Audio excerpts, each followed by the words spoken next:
ನಮಸ್ಕಾರ ಫ್ರೆಂಡ್ಸ್, ಮತ್ತೆ ನಿಮಗೆ ನನ್ನ ಚಾನಲ್ಗೆ ಸ್ವಾಗತ. ಇವತ್ತು ನಾನು ಕಟಕ್ ರಾಶಿಯವರ love life March 9 to 16 weekly ರೀಡಿಂಗ್ನ ಮಾಡ್ತಾ ಇದ್ದೀನಿ. ಫ್ರೆಂಡ್ಸ್, ಇದು ನಿಮಗೆ ಅನ್ವಯಿಸಿದರೆ ಮಾತ್ರ ತೊಗೊಳ್ಳಿ, ಇಲ್ಲಾಂದರೆ ಬಿಟ್ಬಿಡಿ. ಕಟಕ ರಾಶಿಯವರು ಈಗಾಗಲೇ ರಿಲೇಷನ್ಶಿಪ್ಪಲ್ಲಿದ್ದರೆ, ಯಾವ ಜೊತೆನಾದರೂ ಕನೆಕ್ಟ್ ಆಗಿದ್ದರೆ ಅವರು ವೃಷಭ, ಮಕರ, ಸಿಂಹ, ಕನ್ಯಾ ರಾಶಿ ಅಥವಾ ಮಿಥುನ್ ರಾಶಿ, ವೃಶ್ಚಿಕ ರಾಶಿಯವ್ರ ಜೊತೆ ಕನೆಕ್ಟ್ ಆಗಿರ್ಬೋದು. ಮತ್ತು ಕಾರ್ಡ್ಸಲ್ಲಿ ನನಗೆ ವೃಶ್ಚಿಕ ರಾಶಿ ಇನ್ನೊಮ್ಮೆ ಶೋ ಆಗಿದೆ ಅಂತ ನಾನು ಹೇಳ್ತೀನಿ. ಇನ್ನು ನೀವು ಸಿಂಗಲ್ಸ್ ಇದ್ದರೆ ಯಾವುದೇ ರಾಶಿಯವ್ರು ಕೂಡ ನಿಮ್ಮ ಲೈಫಲ್ಲಿ ಬರ್ಬೋದು, ಅಥವಾ ನೀವು ರಿಲೇಷನ್ಶಿಪ್ಪಲ್ಲಿ ಇದ್ದರೂ ಕೂಡ ಕೆಲವೊಮ್ಮೆ ಕಾರ್ಡ್ಸಲ್ಲಿ ಶೋ ಆಗಿರೋದಿಲ್ಲ. ಫಸ್ಟ್ ಕಾರ್ಡ್ ನನಗೆ ಕಟಕ್ ರಾಶಿಯವ್ರಿಗೆ ಬಂದಿರೋದು ಫೈವ್ ಆಫ್ ಸೋರ್ಡ್ಸ್ ಬಂದಿದೆ. ಫೈವ್ ಆಫ್ ಸೋರ್ಡ್ಸ್ ಬಂದಿರೋದ್ರಿಂದ ಖಂಡಿತ ನಿಮ್ಮಿಬ್ಬರ ಮಧ್ಯೆ ಆರ್ಗ್ಯುಮೆಂಟ್ ಆಗಿದೆ, ಒಂದು ಜಗಳ ಅಂತ ನಾನು ಹೇಳ್ಬೋದು. ಈಗೋ ಇದೆ, ಎಲ್ರಿಗೂ ಅಲ್ಲ ಫ್ರೆಂಡ್ಸ್, ಕೆಲವ್ರಿಗೆ ರಿಲೇಷನ್ಶಿಪ್ಪಲ್ಲಿ ಇದ್ದೀರಾ, ಈಗೋ ಇದೆ. ಮೇ ಬಿ ನೀವೇನೇ ಮಾಡಿದರೂ ಅದರ್ ಪರ್ಸನ್ ನಿಮಗೇನೋ ಏನಾದರೂ ಹೇಳ್ತಾರೆ, ಅಥವಾ ಅದರ್ ಪರ್ಸನ್ಗೆ ಅವ್ರು ಏನೇ ಮಾಡಿದರೂ ನೀವೇನಾದರೂ ಟಾಂಟ್ ಮಾಡ್ತೀರಾ, ಆ ಥರ ಒಂದು ಸಿಚುವೇಶನ್ ಕ್ರಿಯೇಟ್ ಆಗಿದೆ. ಮೇ ಬಿ ಏನೋ ಗೊತ್ತಿಲ್ಲ, ಇದು ಒಂದು ಒಳ್ಳೆ ಟೈಮ್ ಅಲ್ಲ ಅಂತ ಹೇಳ್ಬೋದು ನಿಮಗೆ. ಸೊ ಮೇ ಬಿ ನೀವು ಸ್ವಲ್ಪ ಕಂಟ್ರೋಲಲ್ಲಿರಿ ಅಂತ ಕೂಡ ಹೇಳ್ಬೋದು. ಸ್ವಲ್ಪ ಮುಂದೆ ಹೋದರೆ ಬ್ರೇಕಪ್ ಕೂಡ ಆಗ್ಬೋದು. ಕೆಲವರು ನೀವು ಆರ್ಗ್ಯುಮೆಂಟ್ನ ಪ್ರಿವೆಂಟ್ ಮಾಡೋದು ಒಳ್ಳೆಯದು ಅಂತ ನಾನು ಹೇಳ್ತೀನಿ. ಜಗಳಗಳ ಆಗ್ತಿದ್ರು ಕೂಡ ನೀವಾದರೂ ಸುಮ್ಮನಿರಿ, ಅಥವಾ ಕ್ರಾಸ್ ವಾಚರ್ ನೋಡ್ತಾ ಇದ್ದರೆ ಖಂಡಿತವಾಗ್ಲೂ ಅದರ್ ಪರ್ಸನ್ ಕೂಡ ಸುಮ್ಮನಿರಬೇಕಾಗುತ್ತೆ, ಇಲ್ಲಾಂದರೆ ಬ್ರೇಕಪ್ ಆಗೋ ಚಾನ್ಸಸ್ ಇದೆ ಅಂತ ನಾನು ಹೇಳ್ಬೋದು. ಸೆಕೆಂಡ್, ನನಗೆ ಡೆತ್ ಕಾರ್ಡ್ ಬಂದಿದೆ. ಖಂಡಿತವಾಗ್ಲೂ ಡೆತ್ ಕಾರ್ಡ್ ಬಂದಿರೋದ್ರಿಂದ ನೀವು ಸ್ಕಾರ್ಪಿಯೋ, ವೃಶ್ಚಿಕ ರಾಶಿಯವ್ರ ಜೊತೆ ಕನೆಕ್ಟ್ ಆಗಿರ್ಬೋದು. ಕೆಲವರಿಗೆ ಇದು ಓವರ್ ಆಗಿದೆ, ಈಗಾಗಲೇ ಬ್ರೇಕಪ್ ಆಗಿರ್ಬೋದು. ಮೇ ಬಿ ಇಂಟೆನ್ಸ್ ಜಗಳ ಇರ್ಬೋದು, ತುಂಬ ಹರ್ಟ್ಫುಲ್ನೆಸ್ ಇರುವಂಥ ಒಂದು ಜಗಳ ಆಗಿರ್ಬೋದು. ಮೇ ಬಿ ಇದು ಸಡನ್ ಚೇಂಜಸ್ ಅಂತ ಕೂಡ ಹೇಳ್ತೀನಿ, ಸಡನ್ ಬ್ರೇಕಪ್ ಆಗಿರ್ಬೋದು ಕಟಕ್ ರಾಶಿಯವರಿಗೆ. ಇನ್ನು ಮುಂದೆ ಕೂಡ ಆದರೂ ಕೂಡ ಅದು ಅನ್ಎಕ್ಸ್ಪೆಕ್ಟೆಡ್ಲಿ ಸಡನ್ನಾಗಿ ಆಗುವಂಥ ಬ್ರೇಕಪ್ ಆಗಿರುತ್ತೆ. ಸೊ ಮೇ ಬಿ ಕೆಲವರಿಗೆ ಈಗೋ ಇರ್ಬೋದು, ಈಗೋಯಿಂದ ರಿಲೇಷನ್ಶಿಪ್ ಹಾಳಾಗ್ಬೋದು. ಇನ್ನೂ ಕೆಲವರಿಗೆ ಡೆತ್ ಆಫ್ ಈಗೋ ಅಂತ ಹೇಳ್ತೀನಿ. ಈಗೋ ಬಿಟ್ಟಿದ್ರೆ ಖಂಡಿತವಾಗ್ಲೂ ಇದೊಂದು ಲಾಂಗ್ ಟರ್ಮ್ಸ್ ರಿಲೇಷನ್ಶಿಪ್ ಇರುತ್ತೆ. ಸೊ ಕೆಲವರಿಗೆ ಬ್ರೇಕಪ್ ಆಗಿರ್ಬೋದು, ಇನ್ನೂ ಕೆಲವರಿಗೆ ಆ ಜಗಳನ ಪ್ರಿವೆಂಟ್ ಮಾಡಿ ಅದನ್ನು ಕಂಟ್ರೋಲ್ ಮಾಡ್ಕೊಂಡಿರೋರಿಗೆ ಖಂಡಿತ ಇದು ಒಂದು ಲಾಂಗ್ ಟೈಮ್ ರಿಲೇಷನ್ಶಿಪ್ ಆಗಿರುತ್ತೆ. ಥರ್ಡ್ ಕಾರ್ಡ್ ನನಗೆ ಜಸ್ಟಿಸ್ ಕಾರ್ಡ್ ಬಂದಿದೆ.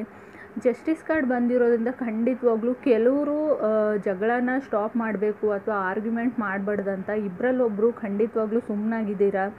ಸೊ ಅಂಥವ್ರಿಗೆ ರಿಲೇಷನ್ಶಿಪ್ ಕಂಟಿನ್ಯೂ ಆಗಿದೆ. ಮೇ ಬಿ ಜಸ್ಟಿಸ್ ಕಾರ್ಡ್ ಬಂದಿರೋದ್ರಿಂದ ಅವ್ರು ತುಂಬ ಲೆಸನ್ನ ಕಲ್ತಿದ್ದಾರೆ ಲೈಫಲ್ಲಿ. ನೀವು ಕಲ್ತಿದ್ದೀರೋ ಅಥವಾ ಅವ್ರು ಕಲ್ತಿದ್ದಾರೋ. ಮೇ ಬಿ ನೀವು ತುಂಬ ಮೂಡಿ ಇದ್ದೀರಾ ಅಥವಾ ಅವ್ರು ಮೂಡಿ ಇದ್ದೀರಾ, ಅಥವಾ ನೀವೇನು ಮಾಡ್ತಿದ್ದೀನಿ, ಯಾವ್ದು ಸರಿ ನನಗೆ ಅನ್ನೋದು ನಿಮ್ಗೆ ಚೆನ್ನಾಗಿ ಗೊತ್ತಿದೆ. ಸೊ ಅದರ್ ಪರ್ಸನ್ ಕೂಡ ಇದು ಗೊತ್ತಿರ್ಬೋದು.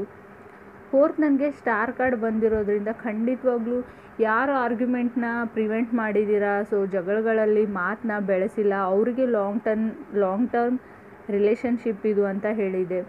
ಖಂಡಿತವಾಗ್ಲೂ ನಿಮಗೆ ರಿಯಲೈಸ್ ಆಗುತ್ತೆ ಅವರೇ ಬೆಸ್ಟ್ ಪರ್ಸನ್ ಅಂತ. ಕೆಲವರಿಗೆ ಬ್ರೇಕಪ್ ಆದಮೇಲೆ ಕೂಡ ಇದಾಗ್ಬೋದು, ಕೆಲವರಿಗೆ ಮುಂಚೆನೇ ಗೊತ್ತಿದೆ ಸೊ ಅವರೇ ನನಗೆ ರೈಟ್ ಪರ್ಸನ್ ಅಂತ. ಇದು ಅದರ್ ಪರ್ಸನ್ ಕೂಡ ಆಗಿರ್ಬೋದು. ಮೇ ಬಿ ತುಂಬ ಜಗಳಗಳಿತ್ತು ಪಾಸ್ಟಲ್ಲಿ, ಇವಾಗ ಸ್ವಲ್ಪ ಬ್ಯಾಲೆನ್ಸ್ ಆಗ್ತಾ ಇದೆ ನಿಮ್ಮಿಬ್ಬರ ಮಧ್ಯೆ ಅಂತ ಹೇಳ್ಬೋದು. ನೀವು ಬ್ಯಾಲೆನ್ಸ್ ಮಾಡೋದು ಕಲ್ತಿದ್ದೀರೋ ಅಥವಾ ನೀವು ಕನೆಕ್ಟ್ ಆಗಿರೋ ಅದರ್ ಪರ್ಸನ್ ಕೂಡ ಸ್ವಲ್ಪ ಕಾಮ್ ಆಗಿರೋಕ್ಕೆ ಟ್ರೈ ಮಾಡ್ತಾ ಇದ್ದೀರ ಅಂತ ಹೇಳ್ಬೋದು. ಫಿಫ್ತ್, ನನಗೆ 4 ಆಫ್ ಪೆಂಟಿಕಲ್ಸ್ ಬಂದಿದೆ. ಮೇ ಬಿ ನನಗನ್ಸೋ ಪ್ರಕಾರ ಕಟಕ್ ರಾಶಿಯವರು ಅವ್ರ ಎಮೋಷನ್ಸ್ನ ಅಥವಾ ಅವ್ರ ಫೀಲಿಂಗ್ಸ್ನ ಯಾರ ಜೊತೆನಾದರೂ ಹಂಚ್ಕೊಳ್ಳೋದಿಲ್ಲ ಅಷ್ಟು ಬೇಗ. ಯಾವುದೋ ಒಂದು ಕಾರ್ನರಲ್ಲೋ ಮೂಲೆಯಲ್ಲೋ ಹತ್ರೂ ಕೂಡ ಅವರು ಒಬ್ಬರೇ ಅಳ್ತಾ ಇರ್ತಾರೆ. ಸೊ ಯಾರ ಹತ್ರನೂ, ಅಥವಾ ಓವರ್ ಬಸ್ಟ್ ಅಂತ ಹೇಳ್ತೀವಿ, ಆ ಥರ ಆಗೋದಿಲ್ಲ. ಸಡನ್ನಾಗಿ ಬ್ಲಾಸ್ಟ್ ಆಗೋವಂಥ ಮೈಂಡ್ಸೆಟ್ ಇಲ್ಲ ಅವರು, ಕಂಟ್ರೋಲ್ಡ್ ಎಮೋಷನ್ ಅಂತ. ಸೊ ಮೇ ಬಿ ನೀವು ಕಂಟ್ರೋಲ್ ಮಾಡ್ಕೊಡ್ತಿದ್ದೀರಾ, ತುಂಬ ಹರ್ಟ್ ಆಗಿದೆ, ಯಾರ ಹತ್ರನೂ ಹೇಳ್ಕೊಳ್ತಿಲ್ಲ. ಮೇ ಬಿ ಫೀಲಿಂಗ್ಸ್ ಕೂಡ ಇದಾಗಿರ್ಬೋದು ನಿಮ್ಮದು ಅಥವಾ ಅದರ್ ಪರ್ಸನ್ದು. 6, ನನಗೆ 8 ಆಫ್ ಕಪ್ಸ್ ಬಂದಿದೆ. ಮೇ ಬಿ ನೀವು ಕನೆಕ್ಟ್ ಆಗಬೇಕಂತ ಅಂದ್ಕೊಂಡಿರೋ ವ್ಯಕ್ತಿ ಇವಾಗ ಓಪನ್ ಅಪ್ ಆಗಬೇಕು ಅಂತ ಅಂದ್ಕೊಂಡಿದ್ದಾರೆ. ಮೇ ಬಿ ವೃಷಭ ರಾಶಿಯವ್ರು ಆಗಿದ್ದರೆ ಖಂಡಿತವಾಗ್ಲೂ ನೀವು ಕೂಡ ನೀವೇ ಅಪ್ರೋಚ್ ಮಾಡಬೇಕು, ಹೇಳ್ಕೊಳ್ಬೇಕು ಫೀಲಿಂಗ್ಸ್ನ ಅಂತ ಕೂಡ ಅಂದ್ಕೊಂಡಿರ್ಬೋದು. 7, ನನಗೆ ಏಸ್ ಆಫ್ ಪೆಂಟಿಕಲ್ಸ್ ಬಂದಿದೆ. ಖಂಡಿತವಾಗ್ಲೂ ಕೆಲವರಿಗೆ ಬ್ರೇಕಪ್ ಆಗಿದ್ದರೆ ಆರ್ಗ್ಯುಮೆಂಟಿಂದ ನ್ಯೂ ಪರ್ಸನ್ ಬಂದಿರ್ತಾರೆ. ಅವ್ರ ಲೈಫಲ್ಲಿ ಎಕ್ಸ್ ಯಾರೂ ಇರೋದಿಲ್ಲ, ಸಿಂಗಲ್ ಇರೋವಂಥ ಪರ್ಸನ್ನು. ಏಸ್ ಆಫ್ ವಾಂಡ್ಸ್ ಕೂಡ ಬಂದಿದೆ, ಅದು ಲಾಂಗ್ ಟರ್ಮ್ ರಿಲೇಷನ್ಶಿಪ್ ಆಗುತ್ತೆ. ಮೆಜಿಷಿಯನ್ ಕಾರ್ಡ್ ಬಂದಿರೋದ್ರಿಂದ ತುಂಬ ಎಜುಕೇಟೆಡ್ ಪರ್ಸನ್ ಇದ್ದಾರೆ, ವೆಲ್ ಎಜುಕೇಟೆಡ್ ಅಂತ ಹೇಳ್ಬೋದು.